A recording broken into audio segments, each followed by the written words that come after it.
Bem-vindos ao TV Terror, o lugar onde seus piores pesadelos ganham vida.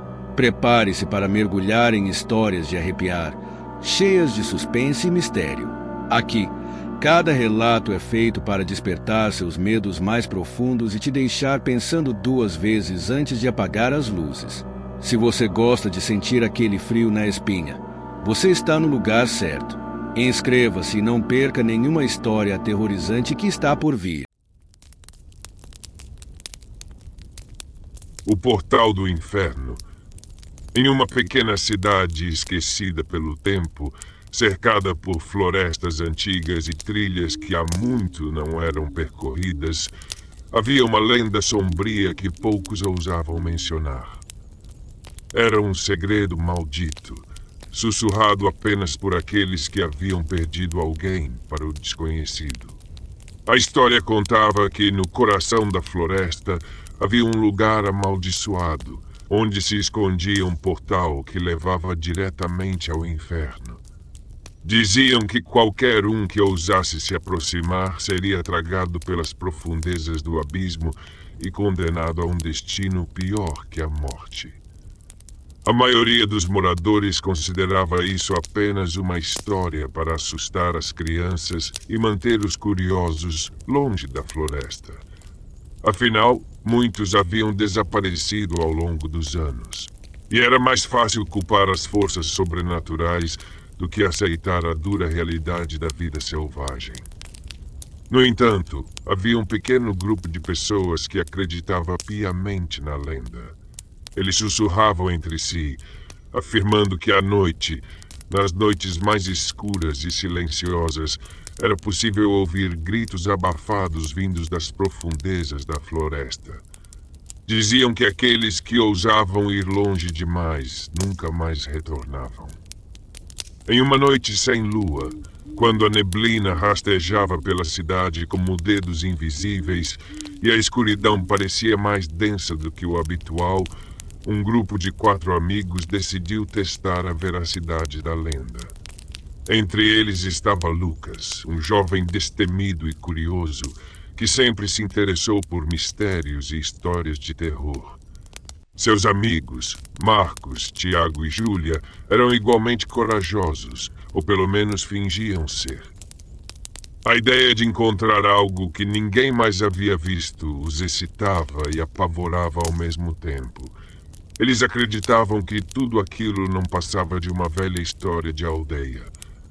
Mas, naquela noite, eles seriam os primeiros a descobrir a verdade e pagar o preço por sua audácia. Munidos de lanternas, mochilas e um frágil senso de confiança, eles se aventuraram na floresta. O ar estava pesado e o som de seus passos nas folhas secas ecoava sinistramente ao redor. A cada passo que davam, a floresta parecia se fechar mais sobre eles, como se os estivesse observando. As árvores, torcidas e cobertas de musgo, pareciam criaturas sombrias, seus galhos se estendendo como braços esqueléticos prontos para agarrá-los. O vento soprava de maneira irregular, trazendo consigo um cheiro estranho, uma mistura de terra molhada e algo que eles não conseguiam identificar, mas que os deixava inquietos. Algo estava errado naquela noite e, embora nenhum deles quisesse admitir, o medo começou a tomar conta. Após horas de caminhada, com a neblina se tornando mais espessa e as lanternas emitindo uma luz fraca e trêmula, o grupo finalmente se deparou com algo estranho. Oculta sob a densa vegetação, uma caverna de entrada irregular surgiu diante deles. O solo ao redor estava morto. Nenhuma planta crescia ali, como se o lugar estivesse corrompido por uma presença maligna. O ar ficou subitamente mais frio, cortante, e um silêncio absoluto se instalou. Nenhum som de animal ou vento, nada. Era como se a própria natureza tivesse recuado, temendo o que estava por vir. Os 4 trocaram olhares de incerteza. O medo estava claro nos olhos de todos, mas o orgulho os impedia de voltar atrás. Lucas, liderando o grupo, respirou fundo e deu o primeiro passo em direção à entrada da caverna. O chão sob seus pés parecia pulsar com uma energia sutil, mas perturbadora. À medida que se aproximavam, um cheiro forte de enxofre tomou o ar, denso e nauseante, queimando suas narinas. Júlia segurou o braço de Tiago, o rosto pálido e o corpo tremendo levemente. No fundo, ela já sabia que aquilo não era uma boa ideia. Ao entrarem na caverna, a escuridão pareceu se fechar em torno deles. O facho das lanternas era engolido pelas sombras, como se a própria escuridão fosse uma entidade viva, se alimentando da luz. As paredes da caverna eram úmidas e cobertas por inscrições antigas que pareciam ter sido gravadas com garras afiadas. As marcas, retorcidas e pulsantes, lembravam símbolos de algum culto maligno. O ar ficava mais pesado a cada passo que davam, como se algo invisível estivesse sugando a energia deles. Conforme se aprofundavam, a sensação de estar sendo observados se intensificava. Eles começaram a ouvir sons sussurrados, vozes indistintas, como se algo ou alguém estivesse os seguindo na escuridão. O medo tomou conta de todos, mas nenhum deles ousava falar. Afinal, voltar agora seria admitir que a lenda era real e que estavam com medo. Subitamente, a caverna se alargou em uma câmara maior, onde no fundo encontrava-se o que eles tanto procuravam: um portal. Não era como eles imaginavam. Não era uma simples porta de pedra.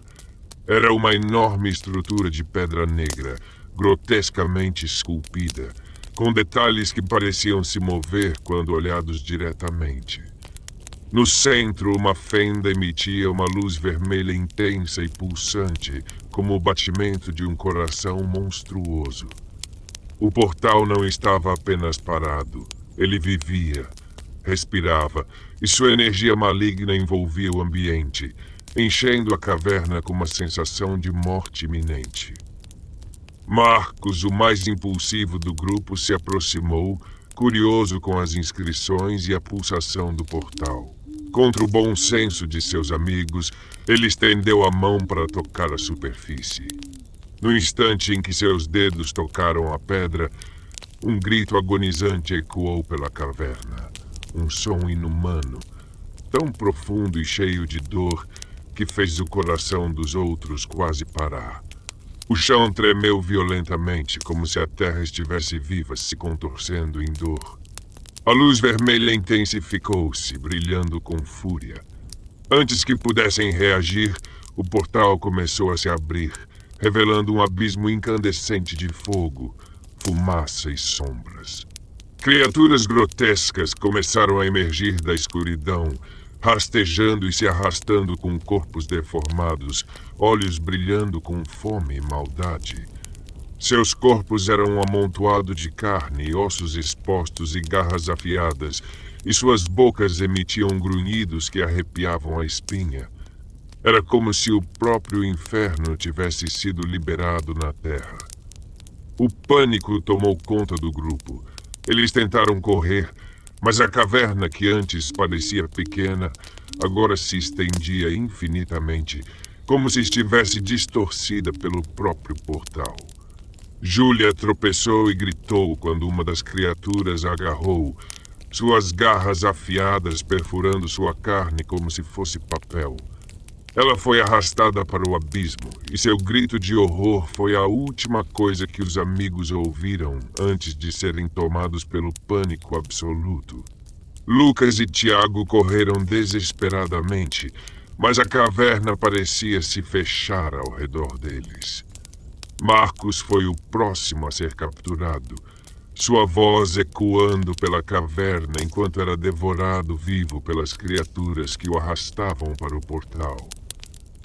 Lucas tentou puxar Tiago, mas uma mão disforme e coberta de chamas emergiu do chão, agarrando sua perna e o arrastando com uma força descomunal para o fogo eterno. Seus gritos de agonia encheram a caverna enquanto ele desaparecia nas profundezas, condenado a sofrer pelos séculos. Tiago, o último sobrevivente, correu desesperadamente em direção à entrada, mas a escuridão o engoliu antes que ele pudesse escapar. Suas pernas falharam e ele caiu, sentindo as sombras se fecharem sobre ele. Quando olhou para trás, tudo o que viu foram olhos brilhantes cercados por chamas, antes que sua consciência fosse devorada pelo terror. Na manhã seguinte, a floresta estava silenciosa, como sempre. Não havia sinal dos amigos. Suas pegadas, seus gritos, seus corpos, tudo havia desaparecido, como se nunca tivessem existido. A cidade, no entanto, não se esqueceu. A lenda do portal do inferno se tornou ainda mais temida. Aqueles que ousavam andar pela floresta à noite juravam ouvir os gritos distantes e sussurros agonizantes daqueles que haviam sido levados. E assim o portal do inferno esperava pacientemente, pronto para arrastar a próxima alma corajosa ou tola que ousasse desafiá-lo. Obrigado por acompanhar mais uma história assustadora no TV Terror. Espero que tenham sentido o frio na espinha e mergulhado no medo. Se você gostou, não esqueça de curtir e compartilhar, e se prepare, porque no próximo episódio o terror vai te surpreender ainda mais.